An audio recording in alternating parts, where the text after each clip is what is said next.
प्राकृतिक सौंदर्य और विभव भरा कलाहांडीर विकास पर्व में जोड़ी है आउ एक फर्द संपूर्ण करी आम प्रिय मुख्यमंत्री श्रीजुक्त नवीन पट्टनायक प्रतिश्रुति पूरण करने सह कलाहांडीवासी को देले नुआ वर्षर भेट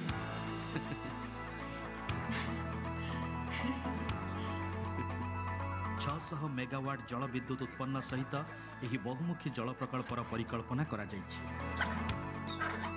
पर्यायक्रमे बाम केनाल माध्यम 60,000 और दक्षिण केनाल माध्यम 42,000 हेक्टर जमी रे जलसेचनर सुविधा दि जाई सारिछि। हाथी नदी उपरे निर्माण होइथिबा मंगलपुर ब्यारेज माध्यम अपर इंद्रावती योजना अंतर्भुक्त भूतल लिफ्ट केनाल 987 कोटी ऊर्ध्व टंका व्यय निर्माण करा जायछि।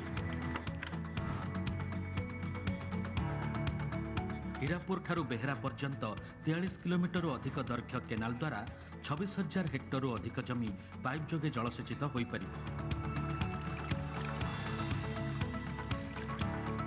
पूर्व परिकल्पित 1,28,000 हेक्टर अधिक जमी को जलसेचन सुविधा जोगाई देबार लक्ष्य पूरण हैला।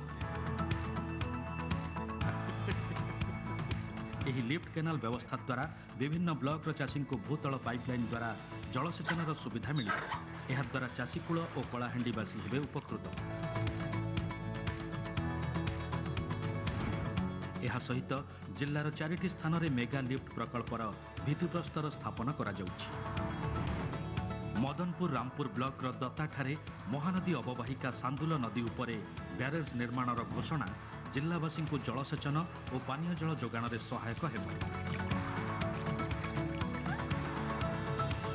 प्रिय मुख्यमंत्री श्री नवीन पट्टनायक कर कमल अपर इंद्रावती लिफ्ट केनाल व्यवस्थार लोकार्पण विभिन्न प्रकल्पर भित्तिप्रस्तर स्थापन और योजना कलाहांडीवासी सर्वांगीन उन्नति को आहुरी त्वरान्वित करिब।